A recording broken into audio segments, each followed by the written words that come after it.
ನಮಸ್ಕಾರ, ಇದು ರಿಪಬ್ಲಿಕ್ ಕನ್ನಡ ಲುಮಿನೋಸ್ ಸ್ಟುಡಿಯೋದಿಂದ ನಾನು ರಂಜಿತ್ ಶಿರಿಯಾರ್. ನನ್ನ ಜೊತೆಲಿ ನನ್ನ ಸೀನಿಯರ್ ಶ್ರೀಪಾದ್ ಪಾಟೀಲ್ ಕೂಡ ಇದ್ದಾರೆ.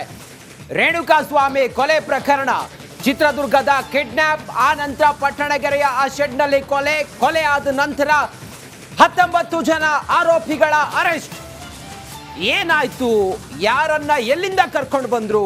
ಈ 19 ಜನ ಆರೋಪಿಗಳಲ್ಲಿ ಯಾರ ಪಾತ್ರ ಏನು?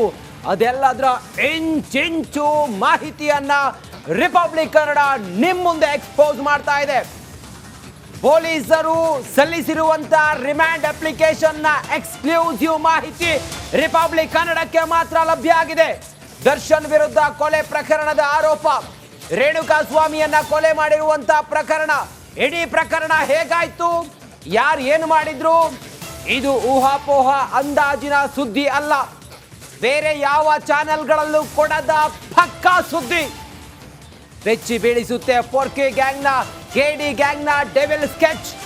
ಬೆಚ್ಚಿ ಬೀಳಿಸುತ್ತೆ ಪೋರ್ಕೆ ಗ್ಯಾಂಗ್ನ ಡೆವಿಲ್ ಸ್ಕೆಚ್ ನ in detail pin to pin ಮಾಹಿತಿಯನ್ನ ರಿಪಬ್ಲಿಕ್ ಕನ್ನಡ ನಿಮ್ಮ ಮುಂದೆ ಎಕ್ಸ್ಪೋಸ್ ಮಾಡ್ತಾ ಇದೆ.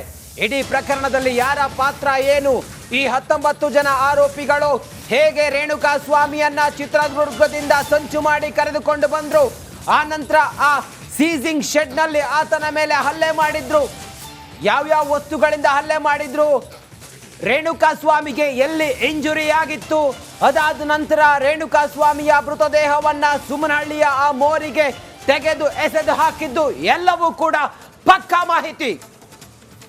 ನೋಡಿ, ಬಹಳ ಮುಖ್ಯವಾಗಿ ರಿಮ್ಯಾಂಡ್ ಕಾಪಿಯಲ್ಲಿ ಏನಿದೆ, ಈ ಕೊಲೆ ಹೇಗಾಯ್ತು, ಯಾರಿಂದ ಆಯ್ತು, ಯಾರೆಲ್ಲ ಭಾಗಿಯಾಗಿದ್ರು, ಕೊಲೆ ಕೇಸ್ನ ಸೀಕ್ರೆಟ್, ಕಿಡ್ನಾಪ್ ಟು ಕೊಲೆ, ಕೊಲೆ ಟು ಆರೋಪಿಗಳು ಅರೆಸ್ಟ್. ಅಲ್ಲಿ ನಡಿ ಈಗ ಶುರು ಮಾಡೋಣ. ಕೇಸರಿಯಿಂದ ಮನೋಲ್ಲಾಸ ಮನಸ್ಸು ಮತ್ತೇರಿ ಕುಣಿದಾಡಿದೆ ನೋಡು, ಮನಸ್ಸು ಮತ್ತೇರಿ ಕುಣಿದಾಡಿದೆ ನೋಡು. ಕ್ಷಣ ಕ್ಷಣವೂ ಆಚರಿಸಿ ಕೇಸರಿ ಹಬ್ಬ. ವಿಮಲ್ ಬಾಯಲ್ಲಿ ಹೇಳಿ ಕೇಸರಿ. ಈ ಕ್ಷಣದವರೆಗೂ ಪ್ರತಿ ಅಪ್ಡೇಟ್ಸ್ ಅನ್ನ ಕೊಡ್ತೀವಿ. ರೇಣುಕಾ ಹತ್ಯೆ ಕೇಸ್ ತನಿಖೆ ಸದ್ಯಕ್ಕೆ ಹೇಗಿದೆ, ರಿಪಬ್ಲಿಕ್ ಕನ್ನಡದಲ್ಲಿ ರಿಮ್ಯಾಂಡ್ ಕಾಪಿಯ ರಹಸ್ಯ, ಅವತ್ತು ಕೊಲೆ ನಡೆದ ನಂತರ ಏನೆಲ್ಲ ಬೆಳವಣಿಗೆ ಆಯಿತು, ವಿಚಾರಣೆಗೆ ಒಳಪಡಿಸಿದಾಗ ಯಾರ ಹೆಸರು ಆಚೆ ಬಂತು, ಇದರ ಹಿಂದೆ ಯಾರಿದ್ದಾರೆ, ಏನು ಎತ್ತ. ಇನ್ನೂ ಕೆಲವರಿಗೆ ಕನ್ಫ್ಯೂಷನ್ ಇದೆ, ದರ್ಶನ್ ಅರೆಸ್ಟ್ ಆಗಿದ್ ಯಾಕೆ, ಏನು ಎತ್ತ ಅಂತ. ಈಗ ನಾವು ಕೊಡುವಂತಹ ಮಾಹಿತಿಯನ್ನ ಸರಿಯಾಗಿ ತಾವು ಗಮನಿಸಿಬಿಟ್ರೆ, ನಟ ದರ್ಶನ್ ಅರೆಸ್ಟ್ ಆಗಿದ್ದು ಯಾಕೆ, ದರ್ಶನ್ ಜೊತೆಗೆ ಯಾರೆಲ್ಲ ಅರೆಸ್ಟ್ ಆಗಿದ್ದಾರೆ, ಯಾವ ಕಾರಣಕ್ಕೆ, ಪಿನ್ ಟು ಪಿನ್ ಡೀಟೇಲ್ಸ್ ಅನ್ನ ಕೊಡ್ತಾ ಹೋಗ್ತೀವಿ.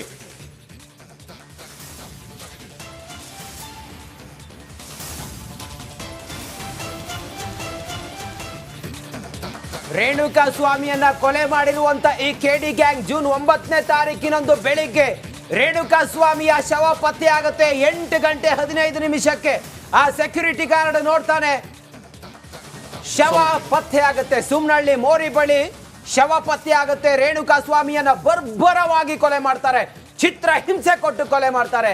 ಕೇಸ್ ದಾಖಲಿಸಿ ಸಿಸಿಟಿವಿಯನ್ನ ಪರಿಶೀಲಿಸಿದಾಗ ಆ ಮೋರಿ ಹತ್ರ ಒಂದು ಕಾರು ಓಡಾಡಿರೋದು ಪೊಲೀಸರಿಗೆ ಗೊತ್ತಾಗುತ್ತೆ. ಬಿಳಿ ಬಣ್ಣದ ಮತ್ತು ಕಪ್ಪು ಬಣ್ಣದ ಸ್ಕಾರ್ಪಿಯೋ ಕಾರು ಬೆಳಗಿನ ಜಾವ 3 ಗಂಟೆ ಸುಮಾರಿಗೆ ಅಲ್ಲಿ ಓಡಾಡಿತ್ತು ಅನ್ನೋದ್ರ ಬಗ್ಗೆ ಪೊಲೀಸರಿಗೆ ಮಾಹಿತಿ ಸಿಕ್ಕುತ್ತೆ.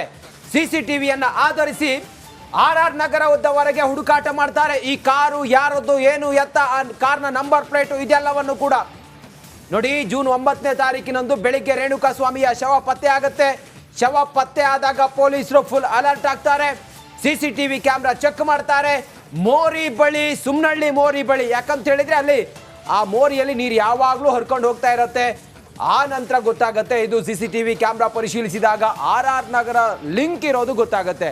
RR ನಗರ ಲಿಂಕ್ ಇರೋದು ಗೊತ್ತಾಗುತ್ತೆ. ಪೊಲೀಸರು ತನಿಖೆಯ ಜಾಡು ಹಿಡಿದು ಹೊರಟಾಗ ಈ ಕೆಡಿ ಗ್ಯಾಂಗ್ನ ಒಬ್ಬೊಬ್ಬರ ಮುಖವಾಡ ಬಯಲಾಗುತ್ತೆ.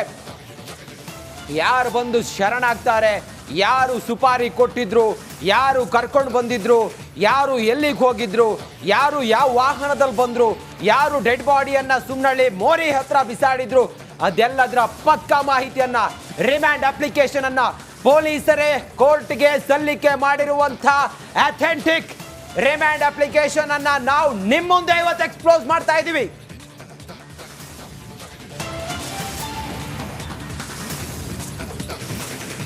ನೋಡಿ, ಮುಖ್ಯವಾಗಿ ಜೂನ್ 9ನೇ ತಾರೀಕು ಶವ ಸಿಕ್ಕ ನಂತರ ಏನೆಲ್ಲ ಆಯ್ತು ಅನ್ನೋದ್ರ ಬಗ್ಗೆ ನನ್ನ ಕೊಲಿಗ್ ರಂಜಿತ್ ಮಾಹಿತಿಯನ್ನ ಕೊಡ್ತಾ ಇದ್ರು. 10ನೇ ತಾರೀಕು ಏನಾಯ್ತು ಅನ್ನೋದನ್ನ ನೋಡ್ತಾ ಹೋದ್ರೆ ರಾಘವೇಂದ್ರ, ಕಾರ್ತಿಕ್ ಅಲಿಯಾಸ್ ಕಪ್ಪೆ ಒಟ್ಟು 4 ಸರೆಂಡರ್ ಆಗ್ತಾರೆ.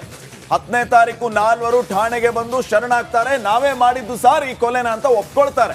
ಯಾರ್ಯಾರು ಅಂತಂದ್ರೆ ರಾಘವೇಂದ್ರ, ಕಾರ್ತಿಕ್ ಅಲಿಯಾಸ್ ಕಪ್ಪೆ, ನಿಖಿಲ್ ನಾಯಕ್ ಇವರೆಲ್ಲರೂ ಕೂಡ ಸರೆಂಡರ್ ಆಗುವಂತಹ ಕೆಲಸವನ್ನ ಮಾಡ್ತಾರೆ, ಶರಣಾಗ್ತಾರೆ. ನಾವೇ ಮಾಡಿದ್ದು. ಕೇಶವಮೂರ್ತಿ ರಾತ್ರಿ 7 ಗಂಟೆಗೆ ಶರಣಾಗಿದ್ರು.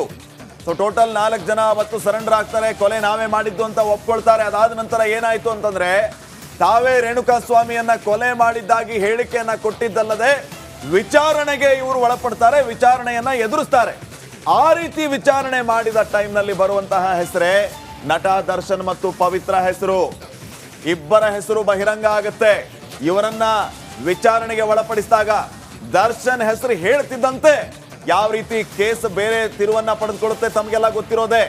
ಆದ್ರೆ ಈ ದರ್ಶನ್ ಹೆಸರು ಹೇಳಬಾರದು ಅಂತ ತಲಾ 5 ಲಕ್ಷ ರೂಪಾಯಿ ಹಣವನ್ನ ಇವರೆಲ್ಲ ಪಡೆದಿರ್ತಾರೆ. ಯಾವುದೇ ಕಾರಣಕ್ಕೂ ಕೊಲೆ ಕೇಸ್ನಲ್ಲಿ ದರ್ಶನ್ ಹೆಸರು ಆಚೆ ಬರಬಾರದು ಅಂತ ಹೇಳಿ ಇವರು